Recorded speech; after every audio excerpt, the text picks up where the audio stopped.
A'udzubillahi minasyaitonirrajim. Bismillahirrahmanirrahim. Alhamdulillahirabbil alamin. Wassalatu wassalamu ala asyrofil anbiya'i wal mursalin wa ala alihi washabbihi wattabi'in. Rabbi shrah li sadri wa yassir li amri wahlul 'uqdatam min lisani yafqahu qawli. Allahumma sholli ala sayyidina Muhammad wa ala ali sayyidina Muhammad. Assalamualaikum warahmatullahi wabarakatuh. Sobat Winner semuanya yang dirahmati oleh Allah Subhanahu wa taala dimanapun berada. Saya mendoakan semoga sobat winnerku semuanya selalu dalam keadaan sehat walafiat, dilimpahi rezeki yang halal, yang berkah, yang thayyib, yang manfaat. Semoga sobat winnerku semuanya yang saat ini mungkin masih terlilit amanah-amanah hutang, baik riba maupun non-riba. Semoga Allah segerakan kita semuanya terbebas dari hutang, baik itu riba maupun non-riba, dengan cara-cara Allah yang mudah. Tanpa harus menggali lubang yang baru, tanpa harus menyentuh kembali riba, tanpa harus menjual aset, tanpa harus direndahkan, dicaci maki, dikuncing, diolok-olok, dihina, diintimidasi, ditekan oleh manusia lain. Semoga sobat winnerku semuanya yang saat ini mungkin sedang menghadapi kesulitan-kesulitan hidup, semoga Allah bukakan pintu-pintu kemudahan. Dan untuk sobat winnerku semuanya yang saat ini mungkin sedang bersedih hati, semoga Allah angkat kesedihannya, Allah gantikan dengan kebahagiaan. Buat sobat winnerku semuanya yang saat ini mungkin masih belum memiliki pasangan hidup, semoga Allah segerakan untuk menuju halal bersama dengan jodoh yang terbaik dari sisi Allah Subhanahu wa taala. Dan untuk sobat winnerku semuanya yang saat ini masih belum memiliki putra-putri, semoga Allah karuniakan putra-putri yang soleh solehah.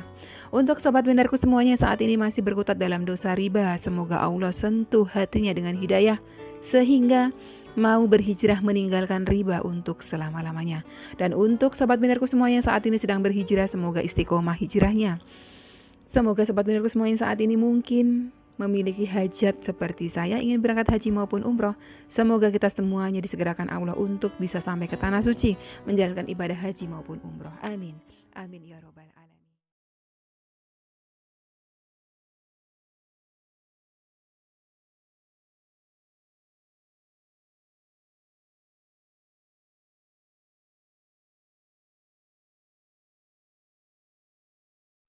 Masya Allah, tabarakallah.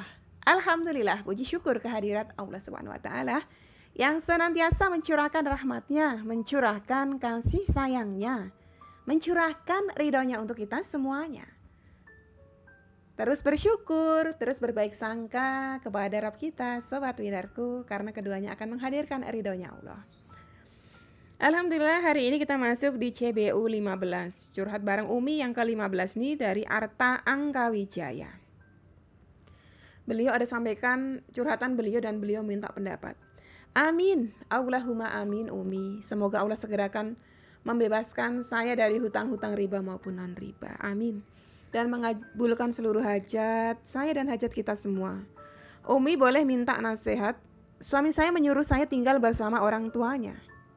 Dari awal saya agak keberatan Umi. Dulu mertua saya pernah tinggal bersama kami di rumah kami. Kami selalu berselisih paham. Ini masalah klasik sebenarnya ya.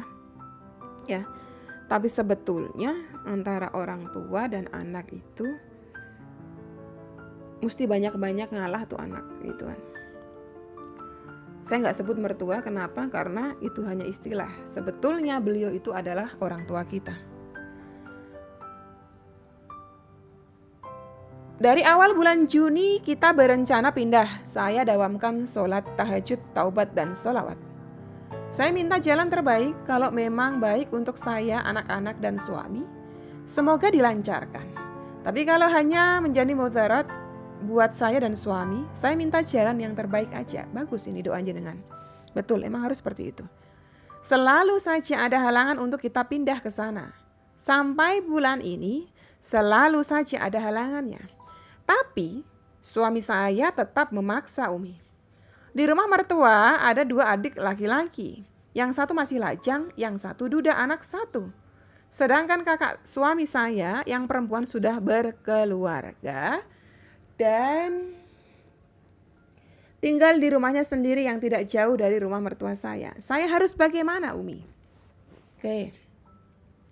Suami minta jenengan tetap tinggal di rumah mertua ya, sementara di sana banyak sekali penghuninya gitu kan, anggota keluarganya di sana. 1, itu perintah suami. Selagi perintahnya tidak untuk berbuat maksiat, kita harus patuhi. Tapi di sisi lain ada pertimbangan-pertimbangan, dulu pernah serumah sama mertua, selisih paham. Ini adalah hal yang wajar, hal yang lumrah. Apalagi katakanlah bukan orang tua kandung kita, yang dari kecil bersama kita, yang sudah tahu kebiasaan ya dan adat istiadat kita. Tetapi gini, kalau kita masalahnya hanya berselisih paham dengan mertua, gini, orang tua itu memang selalu punya pemikiran tersendiri. Mereka menganggap bahwa pemikiran mereka lah yang terbaik. Dan mungkin kita sebagai anak punya pemikiran sendiri yang kadang kontra dengan pemikiran beliau-beliau semuanya. Tetapi percayalah, kalau panjenengan bisa berbakti kepada orang tua mertua ini, insya Allah di situ adalah jalan keridhaan Allah untuk jenengan. Itu surganya jenengan tuh ada di situ. Ya, banyak-banyak yang orang tuanya sudah meninggal, banyak-banyak yang mertuanya sudah meninggal. Selagi mertua jenengan masih hidup, perlakukan dengan baik. Ya, itu surga jenengan. Jangan seperti saya, mama mertua saya sudah wafat. Ketika beliau meninggal, pertama kali saya tahu kabar beliau meninggal itu, ya saya tungguin juga beliau di rumah sakit. Tahu nggak? Saking saya menyesalnya itu, nggak tahu kenapa saya menyesal sekali.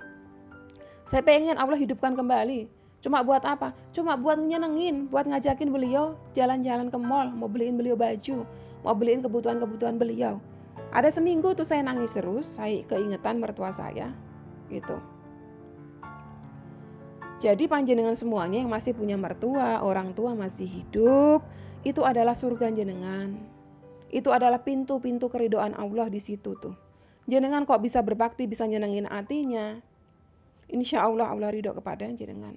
Jenengan turunkan egonya, walaupun mungkin mertuanya cerewet, ya minta ampun. Turunkan ego jenengan. Ya, misalnya jenengan lagi capek, ya, pengen tidur aja sebentar, nggak pengen kerja terus gitu. Tapi mertua udah ngomel aja terus gitu kan.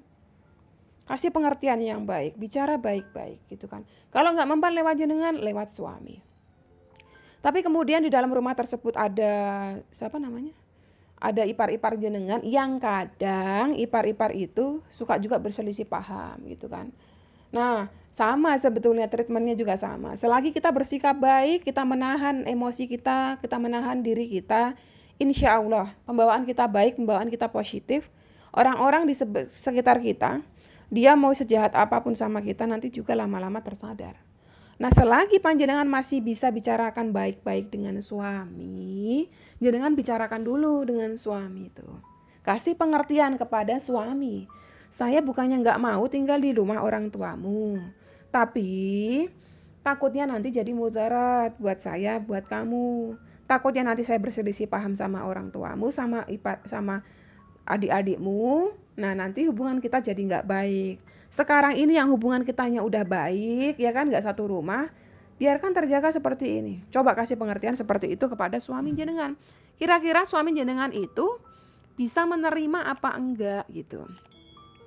Tapi kalau ternyata masih nggak bisa menerima juga, dan beliau bisa memberikan alasan-alasan yang baik, yang masuk akal, dicoba nggak apa-apa. Bismillah mbak, bismillah. Sertakan Allah ketika panjenengan hendak melangkahkan kaki masuk ke rumah itu. Insya Allah nanti Allah lindungi jenengan. Minta sama Allah, ya Allah, jaga saya dari berselisih paham kepada ibu mertua saya, kepada ayah mertua saya. Saya nggak ingin durhaka ya Allah, karena biar bagaimanapun beliau adalah orang tua saya. Ingat ya, ingat.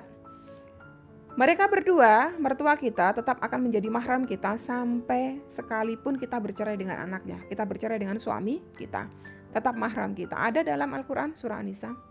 Ya, jadi jangan coba-coba membeda-bedakan antara mertua dan orang tua. Beliau sama-sama. Hanya bedanya beliau nggak melahirkan kita, tapi beliau melahirkan pasangan hidup kita itu. Ya.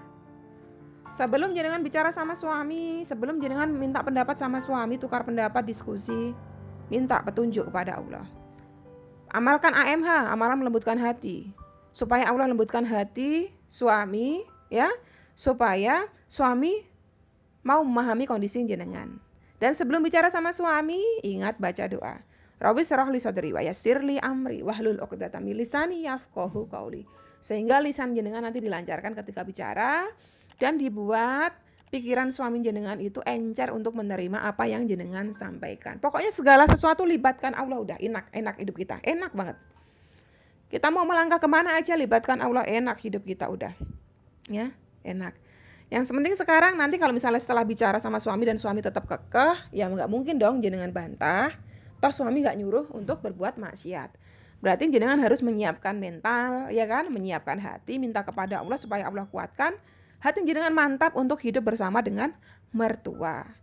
Kalau perlu jenengan amalkan terus AMH untuk mertua dan seisi rumah supaya dilembutkan hati semua seisi rumah berkasih sayang kepada jenengan. Oh, enak banget itu. Hidup satu rumah rame-rame dan saling berkasih sayang, enak banget. Minta kepada Allah lembutkan hatinya satu keluarga itu untuk hamba. Sebutkan satu-satu tuh namanya siapa gitu, ya. Oke, sampai di sini dulu ya tanggapan saya terkait dengan curhatan panjenengan. Semoga bermanfaat juga untuk yang lainnya ya. Wassalamualaikum warahmatullahi wabarakatuh.